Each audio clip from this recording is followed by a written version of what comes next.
Hello, everyone. Drop a one if you guys can see my screen. Okay, awesome. So today's call is about take profits. So take profits are pretty easy, if I'm allowed to use that word, but we'll go over from the basics.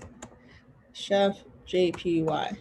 So when you're doing your risk to reward,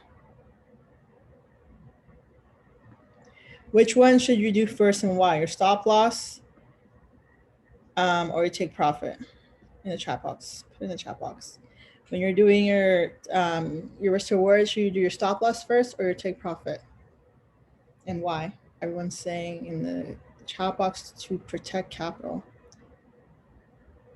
SL so you can see the R2R. So the reason why we do our stop loss first is for risk to reward because, yeah, to determine our risk to reward. So have you guys ever been in a free group chat or on Instagram and seen traders, let's say, let's do it like this. Like, hey, bro. First of all, let's deal with the 30 pip stop loss because they usually do it with that. And they do it on like the 4 hour or something. So they have their 30 pip stop loss, nice and thick. And then they go like this. Gosh. Like, hey, bro, I trade 1 to 13s only. Join my free group chat, da da da da da. But then their trades, if they even do hit, they only hit a quarter, right? And then you have your 30 pip stop loss, then your 30 pip take profit, and then they tell you close partials at like 15 pips. And they're like, oh my God, these signals are so amazing, right? That's what a lot of people do. Okay, anytime copying signals or anything like that, you'll get probably normally like a normal people trade is like a 1 to 5, I think. Right, and then they tell you how like partials that are 1 to 2, 1 to 3, right? And your stop loss is 30 pips. So we obviously don't do that. We have a 10 pip or less stop loss, which means our maximum amount of pips we're gonna take is 100 pips. Okay. I think on a YouTube video, I was saying, oh, like 100 pip take profits. I put it somewhere, and then someone was like, oh, there's traders like you that are effing scam and cuss me out. And I just started laughing. I was like, oh my God. Like being on the internet is so crazy. But generally, if you have a 10 pip stop loss, your maximum risk to reward is 100 pips, right? Because that's going to bring you a 1 to 10. So 10 pip, 100 pips max. Okay, so that's our maximum. Now our minimum is technically 3 pip stop loss. So then our minimum take profit generally should be around 30 pips as well. Okay, so you guys can write that down in case you guys didn't know. Some people don't know we have a minimum stop loss. Minimum stop loss is 3, the max is 10.9.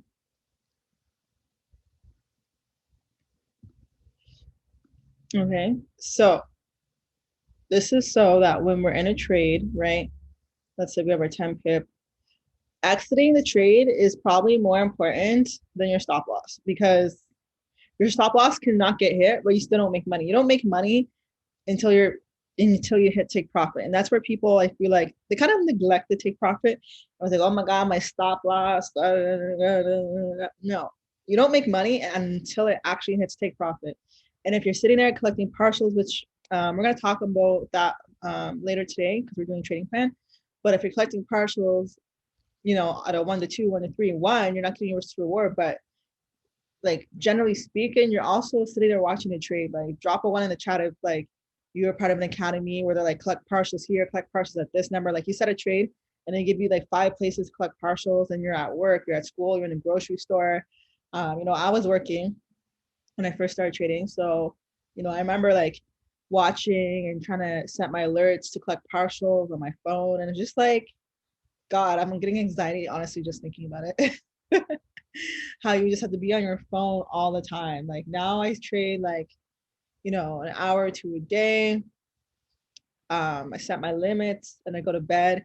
For me personally, 90% of my trades, let's see if we should say 90. I want to say like a good 70. Maybe I should start writing down the times. But 70% of my trades happen when I'm sleeping and at least 90% not on the computer. So we're talking about, you know, like I don't really go on my computer after 9. So like from 9 to 9, that 12 hours is usually when my trades activate. So it's either, you know, London or it's like early New York, right? 9:30. So for me, I don't even, half the time partial is not even an option for me, right? So I set my TP and my MT4 as is, and I'll set an alert for my TP when the collect partials. But we'll get into that in a second. So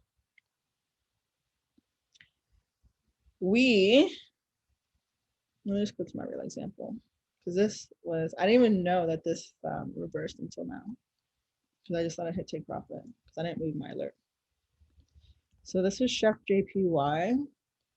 Okay, and this is the perfect example of why we have to have a take profits at bodies at our nearest equal low. So a lot of people are kind of getting this confused. So if this is our entry, right? This is our entry. Our risk to reward should be the structure that brought us in to the entry. So when price goes up, up, up, enter, whatever low is here should be where take profit is, preferably at the body.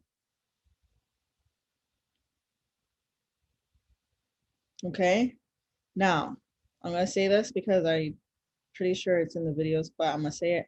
Our minimum is 8.5 risk to reward. Our minimum is 8.5. Some people say, well, I don't get a 1 to 10. You guys, you have 1 to 10, sorry, you have 8.5 to 10.9. To me, that's a big gap, right? That risk reward is like the difference between here and all the way up here. Like that's enough space to really get your take profit. And all you have to do is do this equal lows back here. Now, a lot of times people are doing equal lows all the way from over here. Okay, your take profit shouldn't have to pass through all the way to over here. I'll show you examples where sometimes it does, like if you're in a reaccumulation or redistribution, but generally speaking, it doesn't need to come from all the way back here. It should all be in one area, you guys. So if you look at the chart gallery, and this is why, you know, some people get better results with the SMA than other people. It just is what it is, right? Because some people actually look at the information and then they actually use it. So let's just do imbalance. So this is one where it's kind of like a reaccumulation where it's going to be over there. But let's look at one like this one. This is your general basic imbalance flow, right? So especially for new, right? So the entry is here. So my first area out is here, which obviously isn't giving me risk to reward. So then I'm gonna go here, right? I'm gonna go here. So what most people mess up, they take it and they go over here. You don't wanna cross through candles, write that down. You shouldn't have to cross through candles 90% of the time to get a take profit. So if that means you're going with the 8.5 instead of a 10, just do it. Guys, these rules, the way things work out, like I didn't make this stuff up, right? So sometimes I think people are like, I don't want to say the word test my opinion, but they want to try their own thing. And it's just like, no, there's black and white when it comes to this, okay? So as we see here, that's my take profit. And when it got smashed, I didn't even see this until like 20 minutes ago when I came on the computer, but it turned around, right? So take profit smash, right? Take profit smash. Now, the reason why we don't use bodies is because bodies are stronger than wicks. Bodies are stronger than wicks. So price is going to be more attracted to the body than where the wick is. And the wick is like, it's, what's the word for it? The wick is not guaranteed. That's what I usually say. The wick is not guaranteed what the body is. So notice how price just sits on the area of the body, right? So if you would have had your take profit here and price reversed, you wouldn't have hit take profit, right? So take profit gets hit and then price turns around. Okay, so getting out the trade is important, right? So that's why we're not doing these things saying, oh, I trade 1 to 13s. I'm going to trade 1 to 12s. Listen, you guys can trade 1 to 12s, 1 to 11s, 1 to 13s, but based off how people are trading Wyckoff, 1 to 10s is more than enough. Okay, I didn't choose 10 because it's my favorite number. I choose 1 to 10 because it works. Okay, when we're trading smart money concepts, generally speaking, this one's a 50 pip, but we can get 50 to 100 pips easy in the right place, right time, risk reward. Very, very easy. Anyone have any questions so far?